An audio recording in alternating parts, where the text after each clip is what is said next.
வணக்கம். நம்ம உலகத்துல ஒன்னோட ஒண்ணு சம்பந்தமே இல்லாத மாதிரி தெரியற பல விஷயங்களுக்கு நடுவுல ஒரு ரகசிய தொடர்பு இருக்கு. அந்த சுவாரஸ்யமான தொடர்புகளை பத்தி தான் நாம இன்னைக்கு பார்க்க போறோம். இப்ப நீங்களே யோசிச்சு பாருங்க. ஒரு சின்ன அரிய வகை பறவைக்கும் பெரிய பிரம்மாண்டமான ஒரு பாலத்துக்கும் செவ்வாய் கிரகத்துக்கு போற நம்மளோட மிஷனுக்கும் என்ன சம்பந்தம் இருக்க முடியும்? சம்பந்தமே இல்லைன்னு தோணுது இல்லையா? ஆனா இந்த மூணுமே ஒரே கதையை தான் சொல்லுது. அது என்ன கதைன்னு பார்க்கலாமா? சரி, வாங்க ஆரம்பிக்கலாம். நம்ம கதையோட முதல் பாகம் ரொம்ப சின்னதா இயற்கையோட ஒரு அற்புதத்திலிருந்து தொடங்குது. அது என்னன்னா, ஒரு சின்னஞ்சிறிய இடம் பெயர்ந்து போற ஒரு பறவை. இதுதான் அந்த நீல மற்றும் வெள்ளை ஈப்பிடிப்பான் பறவை. இதுக்கு ஜப்பானிய ஈப்பிடிப்பான் அப்படின்னு இன்னொரு பேர் இருக்கு. பார்க்கவே எவ்வளவு அழகா இருக்கு பாருங்க. இந்த பறவை ஜப்பான், கொரியா மாதிரி ரொம்ப தூரத்துல இருக்கிற நாடுகளிலிருந்து ஆயிரக்கணக்கான மைல்கள் பயணம் செஞ்சு இங்க வருது. அதுக்கு வழிகாட்ட யாருமே இல்ல, அதோட உள்ளுணர்வு மட்டும்தான். இது இயற்கையோட ஒரு மாபெரும் அதிசயம் இல்லையா? இப்போ இதுல ஒரு சுவாரஸ்யமான விஷயம் என்னன்னா, ஆண் பறவைக்கும் பெண் பறவைக்கும் இருக்கிற வித்தியாசம்தான்.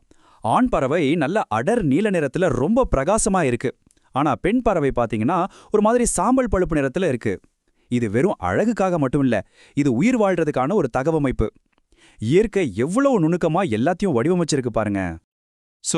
ஒரு சின்ன பறவையோட இந்த பயணம் இயற்கையோட சக்திக்கு ஒரு பெரிய உதாரணம். இதை பார்க்குற மனுஷன் சும்மா இருப்பானா? இயற்கையிலேருந்து கத்துக்கிட்டு தன்னோட அறிவை வச்சு இதை விட பிரம்மாண்டமா எதையாவது நகர்த்த முடியுமான்னு யோசிக்க ஆரம்பிச்சான். சரி, இப்ப இயற்கையிலிருந்து மனுஷனோட படைப்புக்கு வருவோம். ஒரு பறவையோட லேசான பயணத்திலிருந்து அடுத்து நம்ம பார்க்க போறது ஆயிரக்கணக்கான டன் எடை கொண்ட நகரக்கூடிய ஒரு மிகப்பெரிய பாலம். இதுக்கு பேரு பாஸ்குல் பாலம், அதாவது தூக்குற பாலம்னு சொல்லலாம். பாஸ்குல் அப்படிங்கிறது ஒரு பிரெஞ்சு வார்த்தை. அதுக்கு அர்த்தம் சீசா. இதோட டிசைன் அந்த காலத்துல கோட்டைகள்ல பயன்படுத்தின டிராபிரிட்ஜ் மாதிரி தான்.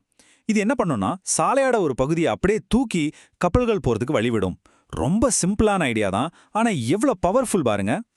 அப்போ இது எப்படி வேலை செய்யுதுன்னு பார்க்கலாம். ரொம்ப சிம்பிள். முதல்ல பாலத்தோட ஒரு பக்கம் ஒரு பெரிய எடை இருக்கும், அதுதான் கவுண்டர் வெயிட். ரெண்டாவதா கயிறுகள் மூலமா இந்த எடையையும் பாலத்தையும் இணைச்சிருப்பாங்க. மூணாவதா இந்த சிஸ்டம் மூலமா அவ்ளோ பெரிய பாலத்தை ஈஸியா மேல தூக்கிடலாம். கடைசியா பாலம் தூக்குன உடனே கப்பல்கள் சுலபமா கடந்து போயிடும். இது கிட்டத்தட்ட நாம பார்க்ல விளையாடுற சீசா மாதிரி தான். ஒரு சின்ன ஐடியாவை வச்சு எவ்ளோ பெரிய விஷயத்த சாதிச்சிருக்காங்க பாருங்க. சரி, இது ஒரு இடத்துல இருக்கிற ஒரு பாலம். ஆனா ஒரு தனிப்பட்ட ப்ராஜெக்டை தாண்டி ஒரு முழு நாட்டோட கண்ணோட்டத்துல யோசிச்சா எப்படி இருக்கும்? வாங்க அடுத்த கட்டத்துக்கு போலாம். இப்போ நாம பார்க்க போறது ஒரு தனிப்பட்ட பாலத்தையோ கட்டடத்தையோ பத்தி இல்ல. இது ஒரு முழு நாட்டோட உயிர்நாடியான ரயில்வே ஸ்டேஷன்களை நவீனப்படுத்துற ஒரு மிகப்பெரிய திட்டத்தை பத்தி. இதுதான் அம்ரித் பாரத் ஸ்டேஷன் திட்டம். 2022ல ஆரம்பிச்ச இந்த திட்டத்தோட நோக்கம் ரயில்வே ஸ்டேஷன்களை வெறும் வண்டி ஏறி இறங்குற இடமா மட்டும் இல்லாம ஒரு நவீன மையமா மாத்துறது தான். அதாவது நல்ல வசதியான வெயிட்டிங் ஹால், வைஃபை, எஸ்கலேட்டர்ஸ்னு எல்லா வசதிகளையும் கொண்டு வருது. அதோட ஒரு நிலையம் ஒரு தயாரிப்பு மாதிரி திட்டங்கள் மூலமா அந்தந்த ஊரோட பொருளாதாரத்தையும் மேம்படுத்துறது தான் இதோட நோக்கம். இந்த திட்டம் எவ்வளவு பெரியதுன்னு தெரிஞ்சுக்க இந்த ஒரு நம்பர் போதும். இந்தியா முழுக்க மொத்தம் 1309 ஸ்டேஷன்களை இந்த திட்டத்தின் கீழே புதுப்பிக்க போறாங்க. யோசிச்சு பாருங்க, ஒரு தனி மனுஷனோட ஐடியாவிலிருந்து ஆரம்பிச்சு இப்போ ஒரு தேசமே ஒன்னு சேர்ந்து ஒரு வேலையை செய்யுது. ஒரு நாட்டுக்கே உள்கட்டமைப்பு உருவாக்குறது எவ்வளோ பெரிய வேலை. ஆனா மனுஷனோட கனவு பூமியோட நின்றுடுமான்னு அடுத்த கட்டம் நம்ம கிரகத்தையே தாண்டி யோசிக்கிறது தான். சரி, நம்மளோட கடைசி இணைப்புக்கு வருவோம். இதுதான் இருக்கிறதுலே பெரியது. இப்ப நாம இந்தியாவோட உள்கட்டமைப்பை விட்டுட்டு ரொம்ப தூரம் பயணிக்க போறோம். எங்க தெரியுமா? பூமியோட ஒரு மூலையில இருக்கிற ஆர்டிக் பகுதிக்கு. இது டெவன் தீவு. இந்த உலகத்திலேயே மனுஷங்க வாழாத மிகப்பெரிய தீவு இதுதான். கனடாவுக்கு பக்கத்துல ஆர்டிக் பகுதியில இருக்கு. இந்த குளிரான பாழடைஞ்ச இடம்தான் நாம விண்வெளியில அடுத்த கட்டத்துக்கு போறதுக்கான ஒரு முக்கியமான இடமா இருக்கு.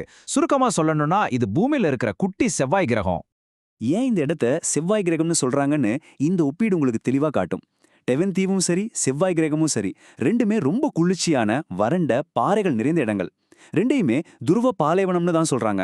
அதனாலதான் செவ்வாய் கிரகத்துல நாம சந்திக்க போற சூழ்நிலைகளை இங்கேயே தத்ரூபமா அனுபவிச்சு பார்க்க முடியுது.